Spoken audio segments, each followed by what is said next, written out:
microphone was very terrifying. I was only 10. Hi, I'm Jill Dixon. I spelled haircut wrong at the age of 10. I am now the Deputy Director for the Food Depot. I've been there for 12 years this coming year, as we begin to celebrate our 30th anniversary of doing food security work in 9 counties in northern New Mexico. So we are based in Santa Fe. I reject the notion that we are the Santa Fe Food Depot, which is the default setting because that happens to be where our very large warehouse sits. Our service area is 26,000 square miles. I know. We all sit inside that for a minute, especially folks who hail from the East Coast originally. It's roughly the size of 5 East Coast states, the area that we serve. Which is a little something to think about. We are, by definition, a traditional food bank, but we're also a little innovative. You'll hear from our friends at LA Cares today who operate a food pantry, and we do sit in that space also. But as a traditional food bank, our origin is to acquire food on a massive scale. Think Costco-sized warehouse, Sam's Club-sized warehouse. Bring millions of pounds of food in, repackage that food, prepare it for distribution, and then put it out on the road to small communities across our entire 9-county service area. That's our major focal point. What has emerged over the past 30 years are pockets where there isn't a local community organization that can step in and do the work that's needed in that community. There might be a lack of infrastructure, there might be a lack of a church presence or a volunteer presence that can make that work happen. And in those spaces, we act as a food pantry, operating programs that help fill gaps in tiny communities. And that gets done in a number of different ways. So we serve both as a food pantry and a food bank. In 2022, we distributed 9.5 million pounds of food across that service area, which is enough for approximately 8.3 million meals. That's hard to even picture. Our Director of Warehouse Operations once quantified that in elephants. I think it was 167 elephants per month we distribute. I don't really understand elephants either, but it's a lot of food. That work is done by 41 full-time employees who work, relatively speaking, they all start on site at our warehouse on Siler Road, and then we all scatter in a million directions. We have 75 nonprofit partners. LA Cares is just one of those, who are operating food pantries or other feeding programs in parts of our service area. We also have our own direct service programs, which when combined with the work of our partners, offers a cumulative 161 distribution points each month across 9 counties. There's a lot of moving parts. A lot of activity happening on a daily basis. As a food bank, we've been innovative essentially since we started. Originally, we were a food rescue program because we were founded by a bunch of restaurateurs who couldn't bear to see the food that was left in the kitchen go to waste. So it was a coordination of effort to make sure that that food ended up at the shelters in town, which was a really great idea and a great founding story. Our executive director, Sherry Hooper, came from a traditional food bank in Kansas City, and she showed up on the scene in 2001, which was around the time that we did our first disaster response to the fire, and occupied the Smiths to help with that response. It was our first deep dive into what disaster response meant, too, as we were growing as a food bank. When Sherry Hooper took over, we were providing about 500,000 pounds of food across our counties at that time. So we've grown exponentially. By 2019, we were distributing somewhere around 6.5 million pounds of food a year. That was business as usual, and then we got a pandemic. And I think what happened in that moment is, although hunger has been a profound issue in New Mexico for a very long time, this is not news. We know that children in our communities have been going hungry for quite some time. We experience incredible poverty as a state, and those two are inextricably linked. Hunger is just a symptom of poverty. It's not a problem unto itself that can just be resolved by feeding people. It's resolved in the immediate sense that we gave you a box of food and your need is met for this moment, for the next week, maybe until next month. But that problem recurs until that fundamental core problem of poverty is addressed adequately, which is where our work sits today. So I'm offering the macro view of hunger relief in these communities. And what changed during the pandemic from our perspective was that the hunger that existed in our communities, which I frequently had folks say, well, that can't be. We are the wealthiest community in the United States. We're among the wealthiest communities in the United States. Look at the plaza. Look at Geronimo. Look at the opera. We can't possibly.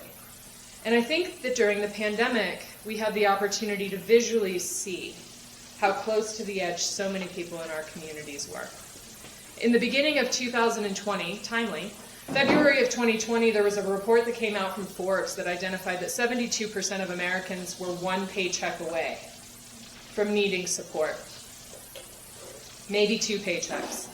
And then COVID arrived, and we got to watch that play out in real time.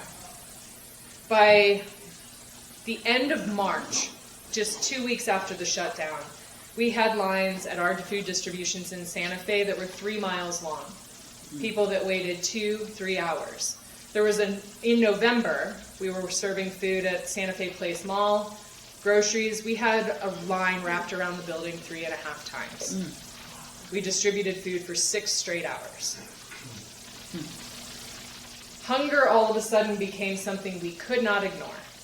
The fact that, yes, indeed, many people in our communities were living economically fragile lives, where they were 1 or 2 missed paychecks away from sitting in their car in a food line. And those people were a whole lot more like you and I than I think any of us imagined. There was a mother during one of those distributions. I was registering her for commodity foods, and she drove a car that was not unlike mine, but most poignantly, she had a little girl in the back seat that was the same age as mine. And that little kid was sitting in the same car seat that my daughter has. And if you've parented young children, you know that car seats are the thing, right? You have to have the best car seat. If you're going to put your money towards something, it's going to be that, because kids need to be safe in cars. So my car seat's pretty pricey. And this mama had her kid in a really great car seat. And she looked at me and she started to cry a little, and she said, "Are you sure that it's okay that I'm here? My husband got furloughed 4 months ago, and we just found out he's not going to get to go back. And I'm not getting very many hours, and it's looking like I'm going to lose my job too, and we've sort of burned through our savings at this point. And I'm just, do I have it bad enough to be here?" And of course, the answer was, yes, we will serve you today. But that little kiddo, the same age as my kiddo, was sitting in the back seat, listening to her mother have that conversation. And I think that family is as representative of anyone who seeks assistance across our service area as any other picture you might have in your head. We frequently think about folks who maybe are struggling with addiction or who are unhoused, but the picture of who might be experiencing food insecurity in our communities is much deeper than that. It is people who look exactly like us. It's people who live down the street from you. It's folks that you go to church with who have had a medical event in their family, in their life that has wiped them out financially. That is what we are facing as a community. Lots and lots and lots of people that are right on the edge. And what we see now, because of the depth of economic devastation wrought by the pandemic, and then the subsequent inflation, it's an interesting note that food prices in New Mexico went up 22% between 2017 and 2022. 22%, which is unbelievable. So at a time that folks wiped out their savings trying to get through a pandemic and shutdowns and those types of things, we came straight out of that into rampant inflation that has dramatically increased the cost of just existing. That's not to say anything about the cost of housing and some other factors that are also compounding the economic issues families are facing. Food prices up by 22%, but there were this wonderful safety net of SNAP benefits, which had been expanded to their maximum allocation during the pandemic. That got cut off March 1st of this year. And what we see today are more people in line for food distributions than we did in 2021. The recovery financially hasn't happened. So although we've been able to distribute less food, because food is now more expensive for us too, we can't acquire at the same level we did before, COVID-era programs have ended, so a lot of that additional support, specifically from the federal government that poured in, has been cut off. SNAP benefits have been reduced profoundly. For seniors, in February, the average allocation of food to seniors qualifying for SNAP was $291. It made an incredible difference. March 1st, that dropped to an average of $26. Boo. Who's grocery shopped lately? What do you think you can buy for $26? Ramen. Ramen, cat food. We can't even say the eggs thing anymore, right? Even beans are expensive. Even rice is expensive. Laundry detergent. Have you looked at laundry detergent lately? They locked it up at my local Target. Wow. You have to ask someone to unlock a cabinet with laundry detergent in it. It's unbelievable. So I say this not to depress you over a very lovely lunch, but to really bring home the fact that this is the reality of all of our communities. This is not just Española, it's not Hernandez, it's not Velarde, it's right here in Los Alamos, it's right next door in Santa Fe. This is the reality, and the majority of those folks who are experiencing food insecurity, who are qualifying for SNAP, who are sitting in our Thursday distribution line, who are going to one of our food mobile programs, the majority of those folks are either A, 54% or more, have at least one person in the household in the workforce. B, if they don't have a person in the workforce, that person is doing caregiving, whether that is for an elderly parent for whom they cannot afford professional care, or for a child with disabilities, or another family member who has disabilities. So tons and tons of caregivers who are going without. And that is the most common demographic of folks that we serve who are struggling and who are showing up asking for food assistance. That's what that picture looks like. So now I'm going to ask you a question, because you've done a ton of listening to me. If I asked you to picture in your head what food security looks like, what would you say? A well-stocked pantry. A well-stocked pantry? Yeah.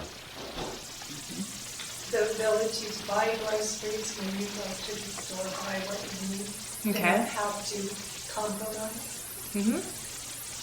Not having to compromise, that's amazing. Yes?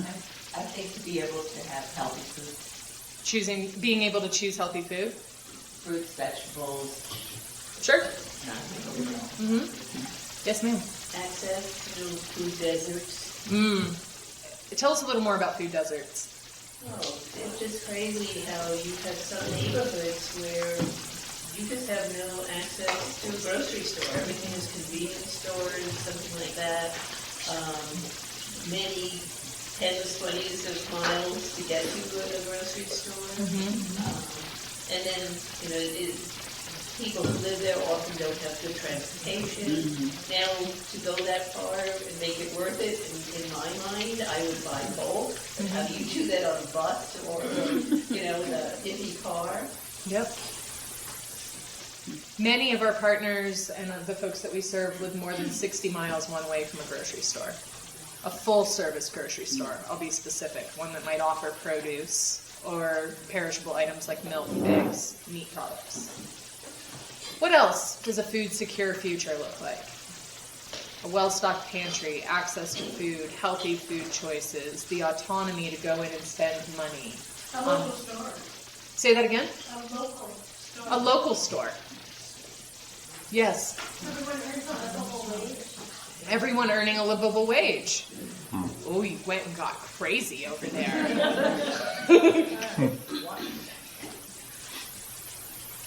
you need the freedom to be able to cook the food or whatever, right? If you're working 2 jobs and have kids. So a wage and also time. Time. Yeah. So second question to that, if that's what food security looks like, that gives us a nice little start. Second question is, beyond feeding your body, what does food represent in your life? Satisfaction. Comfort. Okay, at least 3 people said that at the same time. Pleasure. Family. When you go to meet with someone, what do you typically orient that around? Lunch, coffee, dinner, breakfast. Hiking, okay? With snacks, hopefully. So food isn't just food.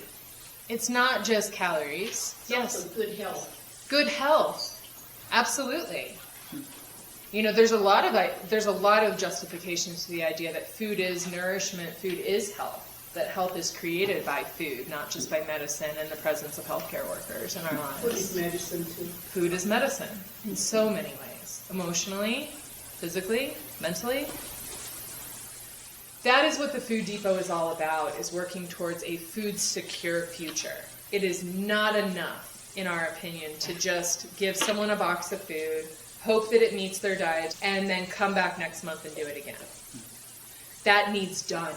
That is critical, essential work. It has to be done.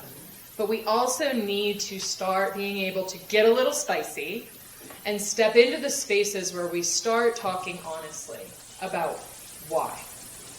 Why do we keep coming back to the same place? And part of that is first getting into the midterm solutions for food insecurity, which for us represents having case managers, we call them resource navigators, on staff who are bilingual and able to interface with folks that come looking for assistance. We're fortunate that Santa Fe County and the City of Santa Fe created the Connect Network, which is an accountable health closed-loop referral system. Lots of very big jargon words there to say that when someone shows up in one place looking for assistance, like dental care, someone can ask them 10 easy questions that identify other things that might be going wrong. Are you food secure? Are you behind on your rent payments and at risk of being evicted?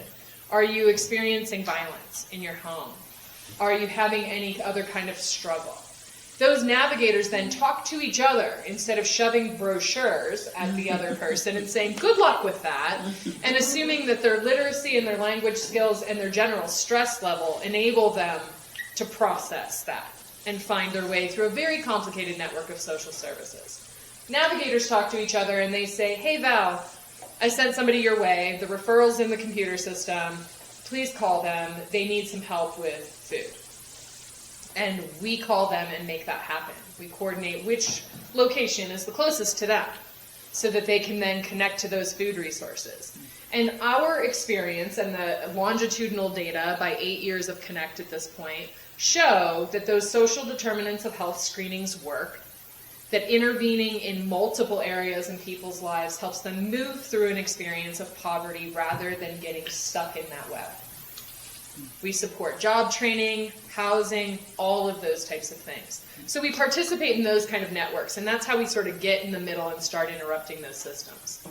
But on the long-term solution side, as an organization, we are getting a little spicy and starting to be more brave and willing to say that, yes, hunger is a symptom of poverty.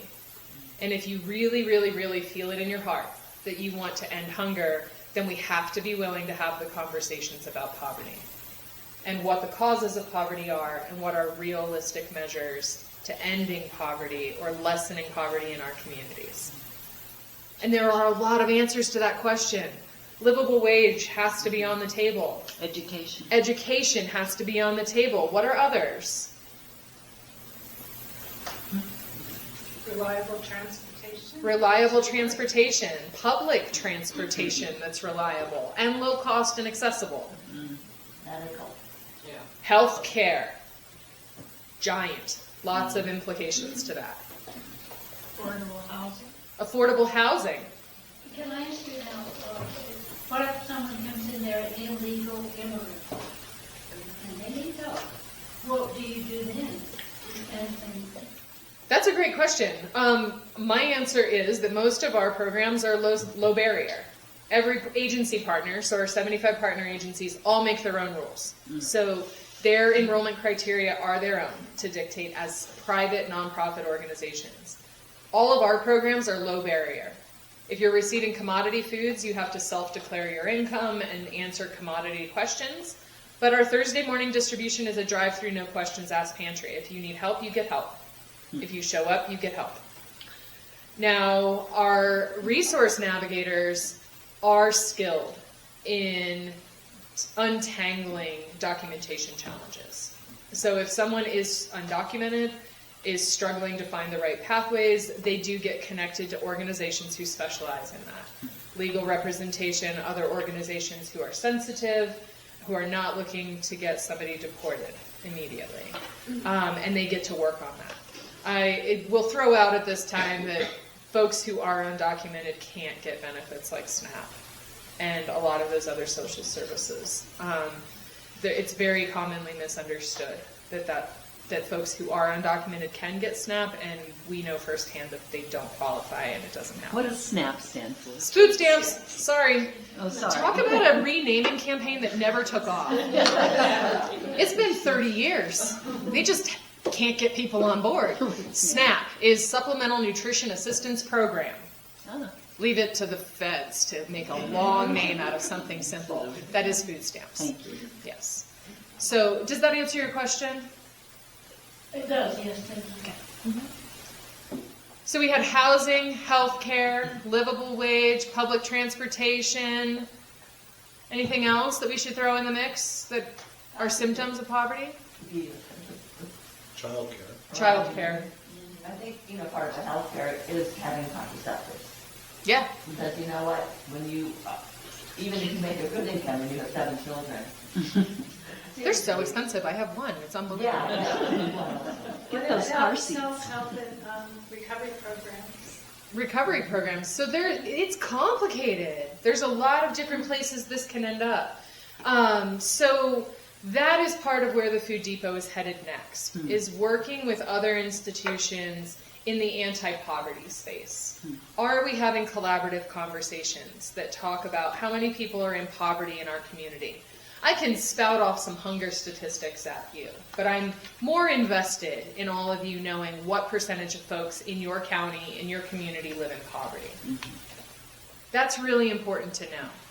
Because it's not just about whether they're food insecure. Maybe they're figuring out the food thing, but they can't afford childcare. Or that car seat. Or that fancy car seat. Or any car seat at all. Yeah. Maybe, like 1 in 2 families in America, they're stretching out diapers. Think about that for a second. Yes, sir. So what's the answer for Los Alamos County? For Los Alamos County, does anybody know what your poverty rate is? A lot of it is sort of hidden amongst the wealth It of is. the laboratory, because a lot of people who are, especially like seniors and people who are shut-ins, and it's very hard to determine that and put on that. But the government has a number, right? Or somebody's got a number. The census has a number. Yeah, right, the census. Yep. So what is it? It's about 5%. It's about 5%. In your county. Anybody know for Rio Arriba? More. More. It's right up about 19, I think. I'll double check it. So when we come back for Q&A, I'll have the hard answer for that for you today. But my point of asking that and not giving an immediate answer is that's what we need to know. What about Santa Fe? Do you have that in your head? Santa Fe's 16, if I'm remembering correctly. So those are the numbers that I would acquaint yourself with as advocates, as people who care about the health of your community. We definitely want you to get engaged in specific direct action related to food security to help create those food secure futures. But we need you even more on the advocacy side to be talking about poverty, that poverty in this country, let's just not go on a community by community basis, that poverty is not acceptable. We can and should continue to move the needle in the direction of not tolerating poverty in our communities. And we can all be taking actions, however uncomfortable they make us, to have conversations about how we resolve this. And to do that, we need to be aware of the realities of poverty in our communities. By all means, get familiar with your hunger statistics also, the food insecurity statistics, but at the core, it definitely is helpful if we keep our eye on the fact that folks, not everyone lives the same life we're privileged to live. That not everybody opens a pantry to the same kind of food. That not everybody can take joy in preparing a meal or even has the time to prepare a meal at the end of the day as you hustle between jobs. So I'm here to represent the big picture. That there is food that needs distributed today. And my friend here is going to talk a lot about that and how you can take that action directly with LA Cares here in your community. But as we talk about those local solutions and you bring food to the food drive this Saturday, please consider the big picture because we need to work on both at the same time. Thank you.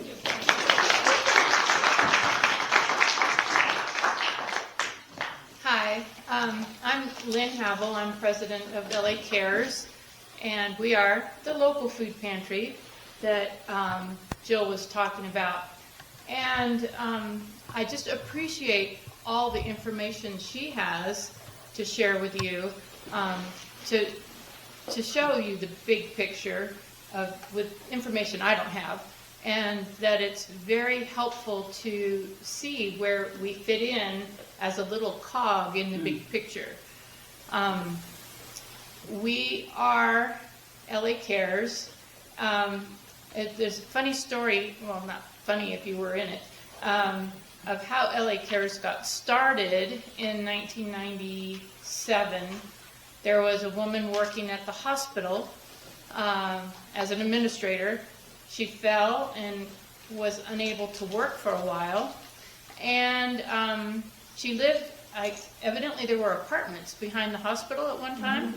And that's about when the hospital decided to tear those down and make a parking lot. There's a song about that.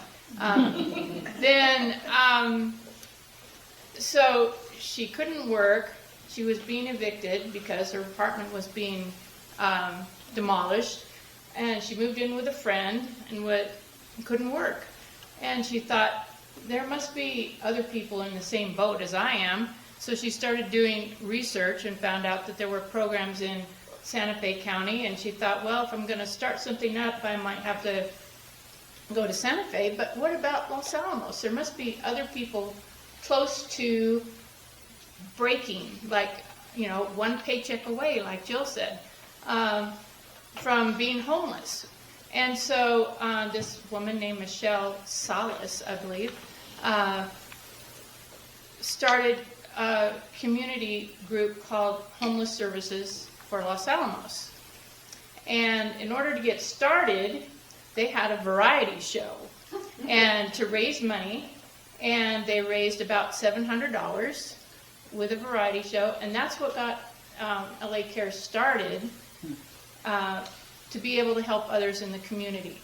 A couple years later, the Homeless Services was changed to LA Cares, and we got official state certification and all that. And we're a nonprofit, 501c3, and we operate with totally 100% volunteers. We have no employees, so it's the goodness of their hearts, of our community and volunteers.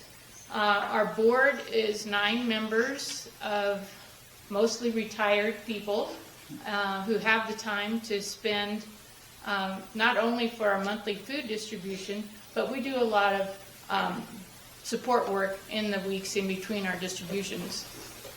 So our board is all volunteers. We are totally 100% supported by donations. We do not have any grants. We don't have anybody that is a grant writer and to qualify for those. So it is you all that make LA Cares possible. Every cent, every dollar, every can of food stays in Los Alamos County. That's part of our charter. We only give assistance within Los Alamos. And like Jill was saying, the people who need our services are hidden. You don't know they're there. Everybody says, oh, Los Alamos, that's the richest county in the country. Well, maybe on average, but there are, average means there's people up here and people down here.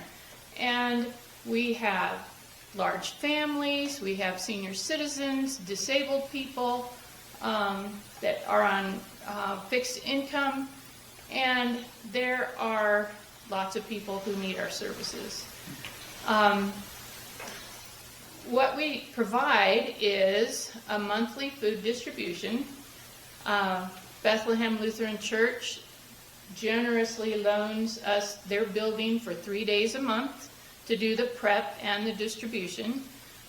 We have a storage room provided by the county where we can put our canned goods until we need them.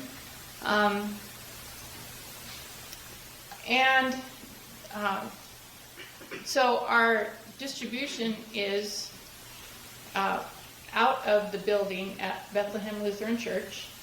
In the last few months, our numbers have increased to over 90 families, 90 households. About a third of those are deliveries. Our volunteers load up their cars with the food on Friday morning and take it all over town. Emily is one of our drivers on Friday morning. And we have a group of people that prepare the bags for the clients, a group that works during the distribution, a group that delivers, a group that prepares the things in between. Bagging up, we give cat and dog food, so someone takes big bags of dog food, bags it into small ones. We try to touch every need that a family might need. Diapers, if you need diapers, you let us know. We'll provide some diapers for your family. If you're gluten-free, we look for gluten-free food, low sugar, low salt. Anything we can do to try and make people's lives easier.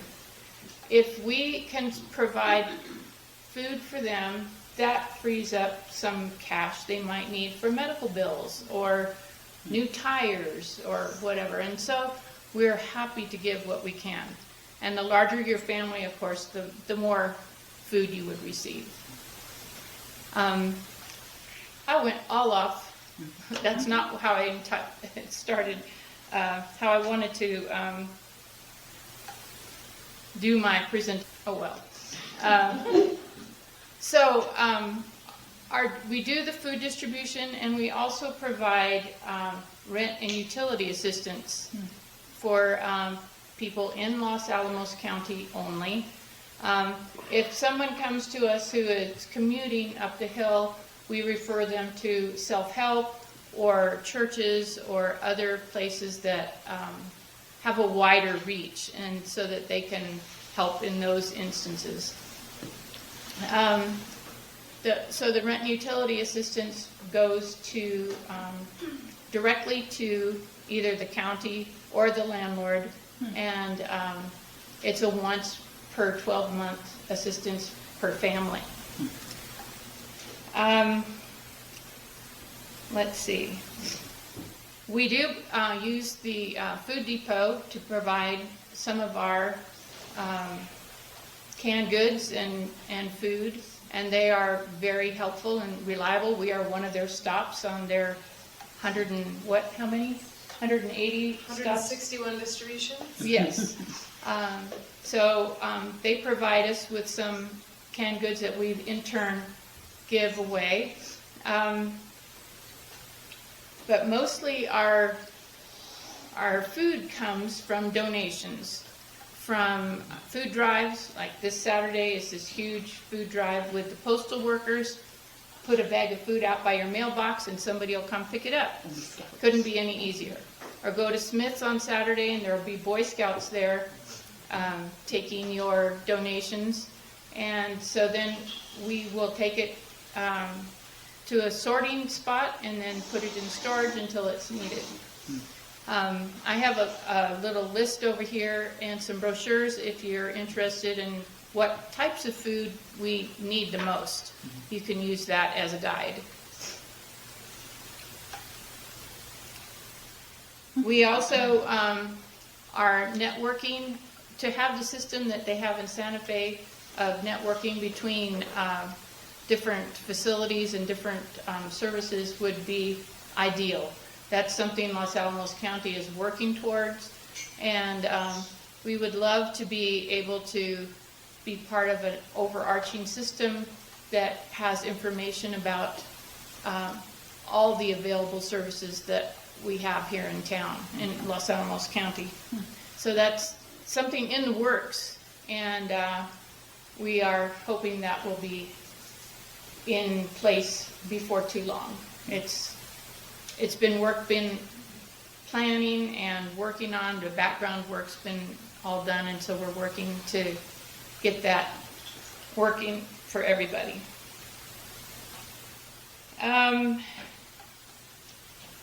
I just wanted to say that we are dependent on the generosity of Los Alamos County.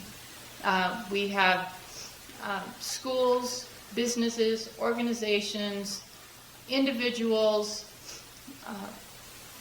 that all contribute to our success.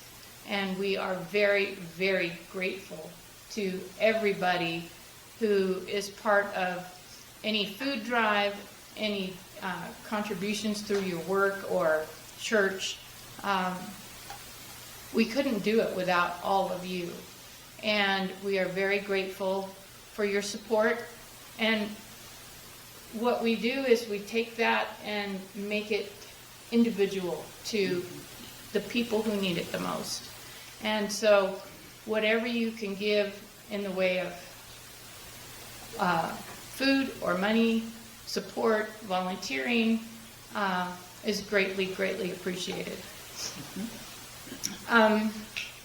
There is another opportunity coming up, and I'm afraid I don't know the date. David, maybe you do, of Giving Tuesday.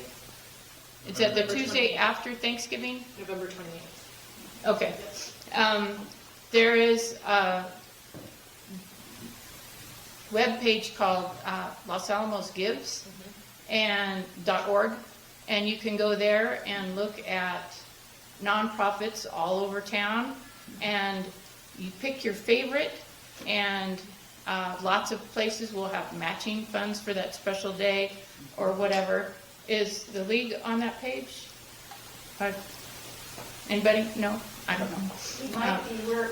We signed up to the Los Alamos Volunteers, so. Okay, that's different. But anyway, it's a national day of giving, Giving Tuesday, and Los Alamos is participating in it, and your favorite nonprofits will have a page up there. You just click, and you're welcome to support any of the nonprofits in Los Alamos. I can't think of anything I've missed. Did you have a question, Rebecca? Yeah, does Smith's give you a discount? Yes. If you're a nonprofit? I don't know if I'm supposed to say this out loud, but we do our bulk buying from Smith's in White Rock, and they have been so helpful and so accommodating when we order 100 pounds of potatoes, 50 pounds of onions, 90 dozen eggs. That put a dent in our budget this summer. We supplement the bags of canned goods with fresh produce. We spend between $3,000 and $4,000 each month on produce, meat, eggs,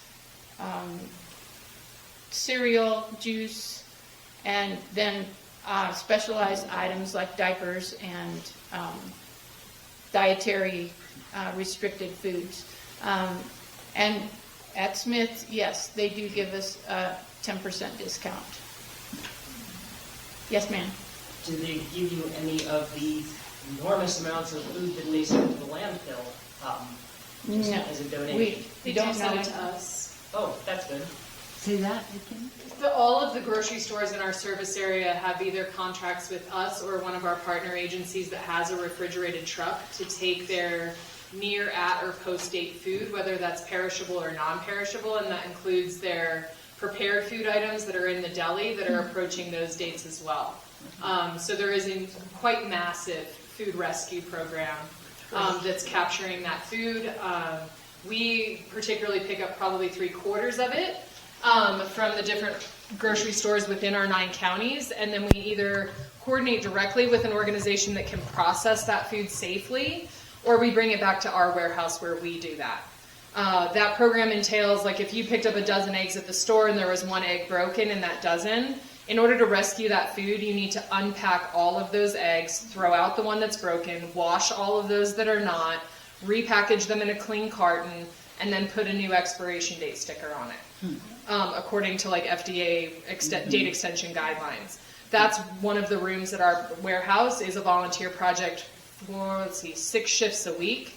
To wash eggs? To wash eggs, to sort through containers of berries that have a potential of being salvaged, to look at the dates on the prepared foods and write the extension on it that is allowable past the date. That's all been heavily researched. It's vetted by the FDA and the USDA and other food safety entities. So there's a pretty robust program. I think we have about 300,000 to 400,000 pounds of food a year that are rescued through those grocery store programs. So I would say that if you're getting food out of a trash can at a grocery store, it's probably real bad, because I know what comes into us, and there's quite a lot of sorting that has to happen. Yes, ma'am? Does the Smiths and Los Alamos participate with you? Yes, White Rock and and the Los Alamos Smiths. We've had a long relationship with them. Great. We don't have storage facility to take care of fresh food. And that makes a big difference, if I can advocate for you on that front. The ability to have a permanent facility where you are able to have cold storage and can store things for multiple days prior to or after a distribution continuously is completely transformative when you're talking about wanting to have healthy food. The Food Depot as a whole, about 58%, 64% of what we distribute is fruits and vegetables in some context. 58% of that, like out of 58% is actually fruits and vegetables. But when we're distributing that food to partners, they need to have a place that is their own, and they need to have a place where they can store that in between distributions for continuous distribution. If they don't, there's limitations on what kind of food can be provided. And that severely changes the capacity and leaves organizations like LA Cares in a place where they're buying that food closer to retail, they're buying it the day of, it's a more immediate turnaround. And that is not the most advantageous way to go about that, but we have so many organizations that are struggling in that same way because they don't have permanent facilities, they don't have refrigerated storage. Yes, Jen? How do you decide what foods to purchase? How do you decide what? We have guidelines of what a balanced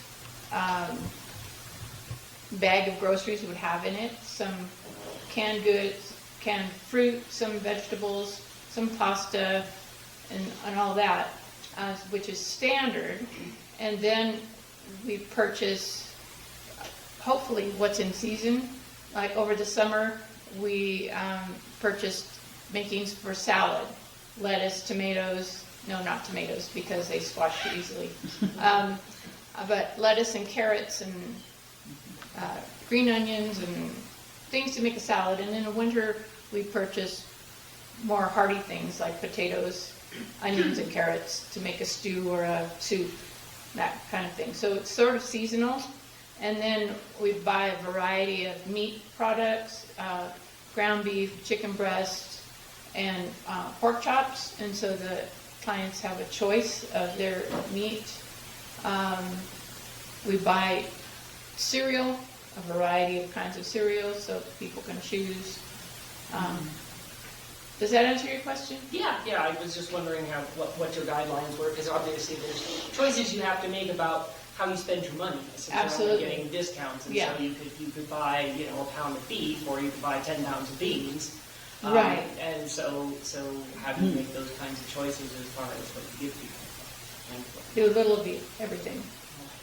We use a satisfy lot of everyone. client input for ours where we can. Our food purchase budget represents more than 50% of our operational budget this year, which means that we're going to spend about $6 million on food to support our network over the course of this fiscal year. We're halfway through that.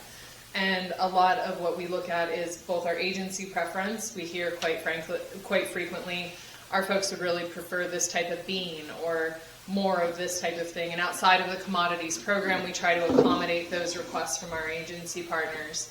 In the situations where we're dealing directly with clients, we frequently survey and ask if you could choose 5 staple foods to have in your pantry, what would they be? And we try to be as responsive as possible to that. Of course, we are subject to the ability to purchase in bulk on the regional scale and try to make sure that we get stuff that is most cost effective. And there are hard decisions that have to be made to serve all the people we're supposed to serve, but be as nutritious as possible. And there's a lot of tension between those. So I have a question, either for Joe or for Lynn.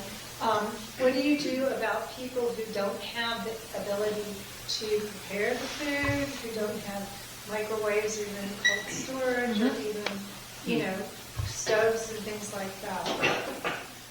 That's a really excellent question. One of the most heartbreaking things during the pandemic, we picked up a senior food distribution that we operated in a lot of places in Santa Fe. And I got a call from a lady once who was like, honey, I love what you're doing, but I can't cut up these carrots. And I was like, right, seniors, carrots. And we had a little rethinking after that moment. We are piloting a really small program right now. We have an executive chef on staff who was retained when a program of ours closed in May. And he is preparing soups that are then frozen, that are available at our Casita de Comida, our no-cost market in Española. And we're piloting that concept of having some prepared foods, both for really busy families that are maybe not able to always get to the cooking part of the day, and for seniors who are unable to prepare their own meals, that we offer something that's a simple reheat. So we're piloting that now. It's been taking off pretty substantially, so that opens up bigger questions about how you expand that program substantially. We also have some people who do not have access to kitchens, and so they will request ready-to-eat canned foods with a pop top, Chef Boyardee, or something that we don't give them dry pasta because they don't have anywhere to cook it. So they can request those kinds of foods, and we'll do the best we can for that. We keep a supply of MREs also that have like the heater packs in them that are completely self-contained, and we offer those to our nonprofit partners who are shelters and are giving folks a little bag of something to take when they're dismissed from shelter in the morning before they come back in the evenings. And we typically have those at our distributions as well if we get walk-ups who are unhoused. David? Yeah, and could you talk a little bit about how your process would change if you had a self-serve kind of I think Food Depot has. Yes. We do have one. Yes. We're very jealous.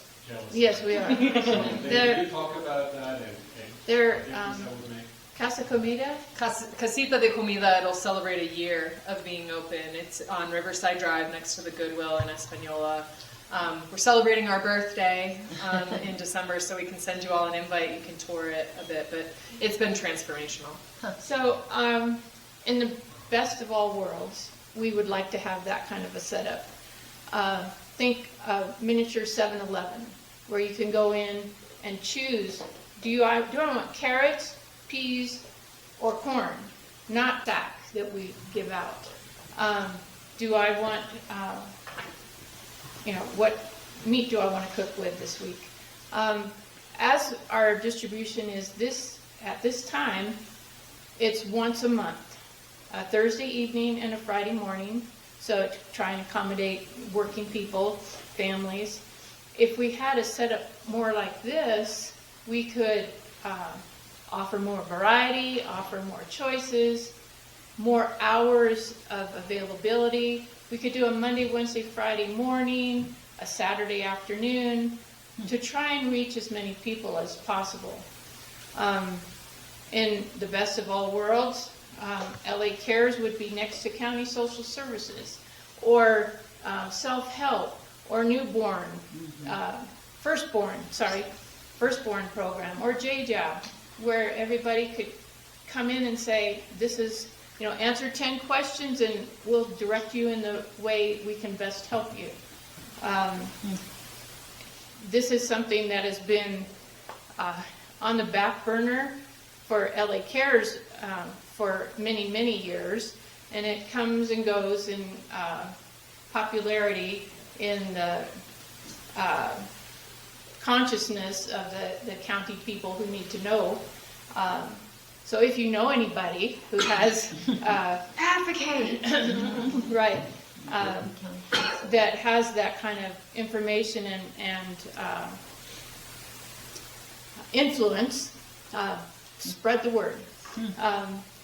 The thing is, our LA Cares, like I said, is all volunteer and all donations, and the way we operate now, we don't pay rent. Our only expense is our insurance to cover our volunteers and our board members and some printing. And so anything you give to LA Cares, 96% of it goes back out to our clients. And that's pretty high for most nonprofits. How much is that a year? Pardon me? How much is that a year? Like, what kind of budget are you talking about?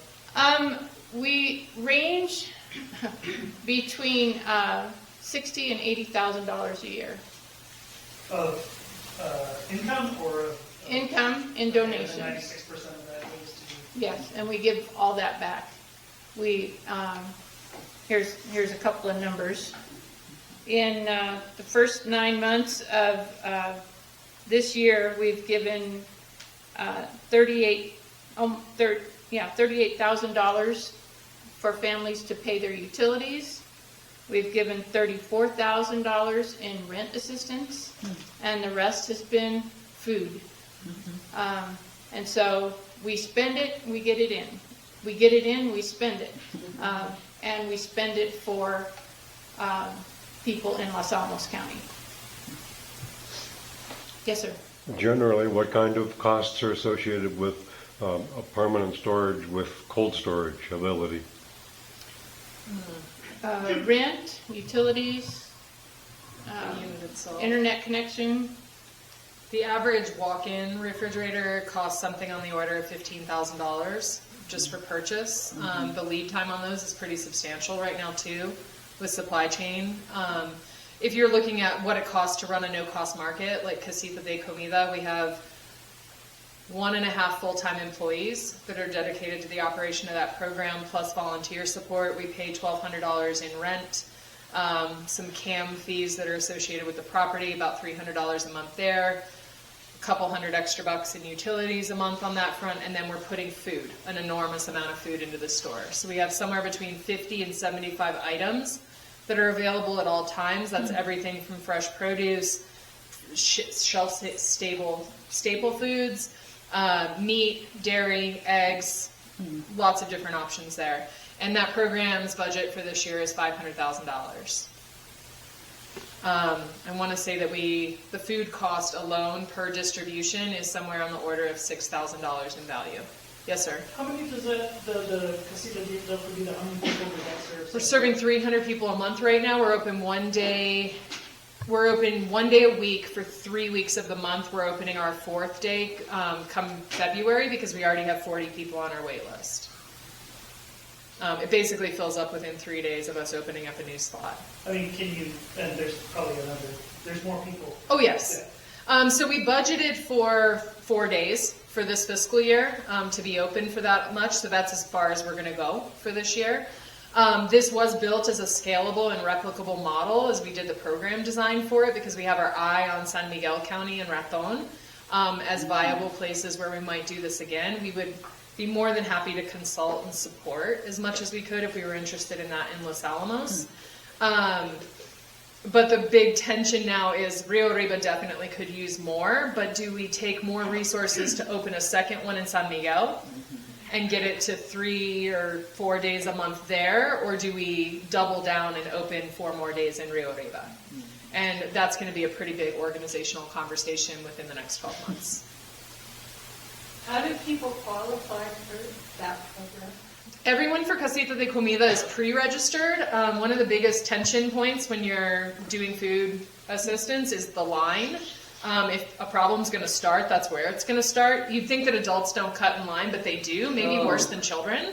And then it leads to conflict, which is not exciting. And a lot of times folks are feeling pretty intense about their situation. So everyone has to be pre-registered, which means that they communicate with our resource navigators. So that social determinants of health screening is done immediately. Folks are, and that's part of the program design, was that we wanted every single Casita customer to be linked into the Connect network and be accessing additional resources also. So they're pre-registered for a 15-minute shopping time. They can come once a month. And if they're going to be receiving USDA commodities, that application is processed at that time, as well as a social determinants of health screening to determine what other organizations they might need to be connected to. Yes, ma'am. Have you tried to get the lab with their outreach programs assist you with some of these expensive needs that you need, like cold storage? No. Not at this time. The lab. We would need a facility to put it in. Which has to happen first. Right. Yeah. Right. I thought you said you had a warehouse that was supplied by the county. We have a storeroom, Oh, okay. which is a closet Okay. in the bottom of the teen center. Okay, I get it. We do have a robust relationship with Los Alamos National Labs through their community programs office, so they're doing robust volunteerism at the food bank level, both at Casita, also at our warehouse in Santa Fe, repackaging food. And we do benefit from the employee giving campaign pretty substantially. So beyond the support that we offer to LA Cares, we also we operate that mobile food pantry that happens in the church parking lot once a month. It'll be happening tomorrow. Yeah. We give a calendar to all of our clients when they come to distribution that tells them, of course, when our next distribution is, when they need to call so they can register, and also when the food truck comes to the Catholic Church parking lot on the 4th Friday of the month. We're a little off schedule. Or except The for holidays. Thanksgiving. It'll be there tomorrow. So that is another way anybody can show up. They don't have to qualify to get a bag of groceries. And that one does offer USDA commodities also, so folks will be registered for that as they come through. Yes, ma'am. Do you get any funds from United Way? Of Northern New Mexico, yes, ma'am. And how much do you like? $25,000. They support Casita de Comida. Does that like Harris get any? No. United Way? No. Yes, How ma'am. do you differ from that Kitchen Angels? I know several people that are connected with that organization. We're former roommates. We used to share the building that's there on Siler Road. You can imagine that was a bit of a squeeze. We were only distributing about 3.5 million pounds of food when we lived together there. We built that building together and thought that would last us forever. We clearly underestimated things. So they are a very small niche nonprofit that is providing prepared special dietary consideration meals to homebound individuals who don't qualify for Meals on Wheels specifically. So that may be medical fragility, special diets that can't be accommodated by Meals on Wheels, people who don't meet the age requirement, or have some other special situation like a medically fragile child, and that parent isn't able to really leave the home for that reason, for like COVID era. We are partners mostly in being adjacent neighbors and former roommates at this point, because a lot of our food doesn't meet the needs of how specialized the diets are for the clients that they serve. But we collaborate on a number of projects, and we're looking toward their potential expansion of that prepared meal program and what our fleet infrastructure can provide in terms of support. Yes, ma'am. I was just wondering, going back a little different topic, when you talked about Santa Fe Connect? Yes. Connect. What's the difference or overlap between Connect and 211? Lots. So they built, Connect is the thing, the whole thing. 211 is a channel that can get people connected into the Connect network. So when they first built it, they got a lot of organizations like ours to be on board. They provided grant infrastructure to get us to have staff people that could do that. After the network got robust and pretty self-sufficient, they created a portal and a methodology for people to self-refer into the system. And that's where 211 came in. And they worked with the United Way of North Central New Mexico to get 211 in place so that there were operators that could answer and support people as they self-referred into the system. So they can do that online as well. But 211 should be able to connect people to those resources, even if they haven't yet come into contact with an organization who is part of the network. Yes. Did you get Los Alamos Reporter online, your emails, the announcement of U.S. Postal Workers Food Drive for LA Cares is Saturday, November 18th. Woo!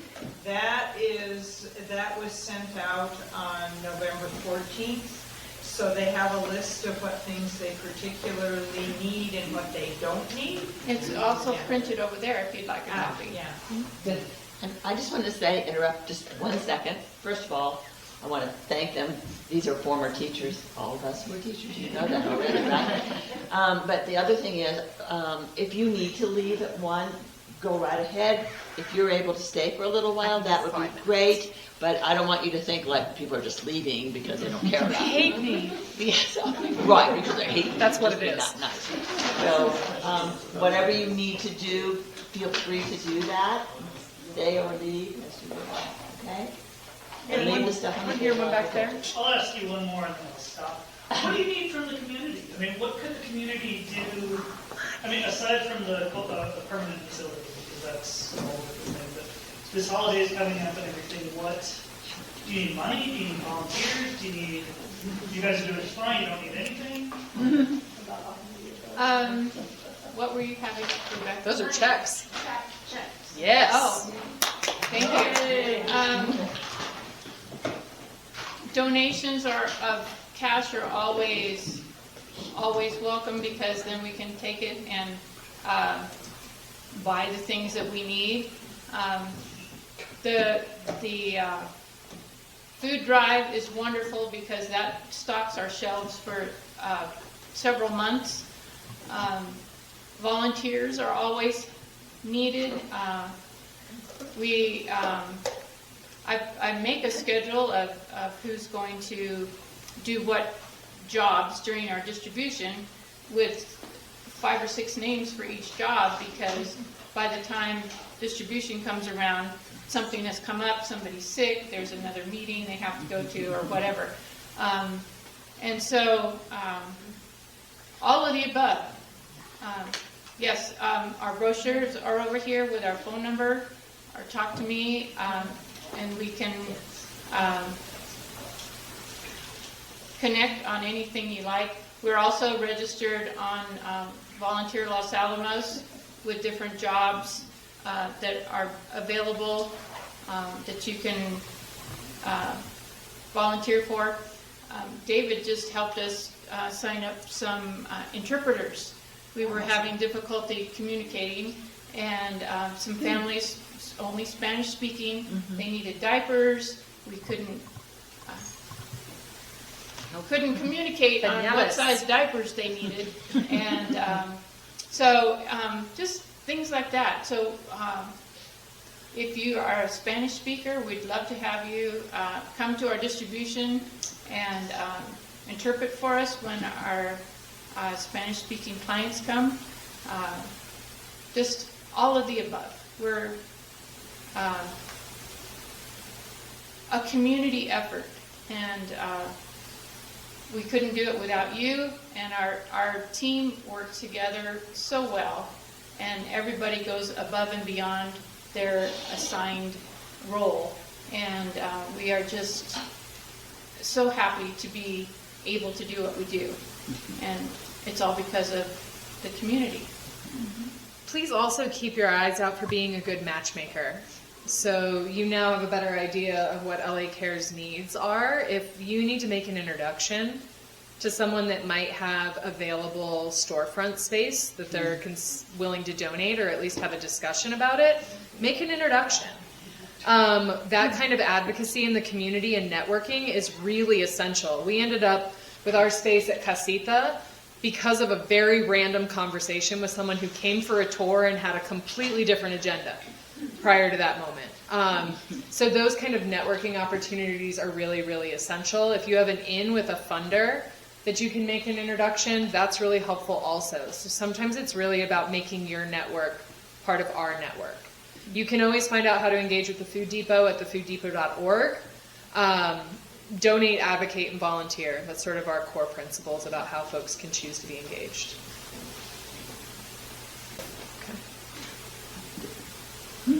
Yes.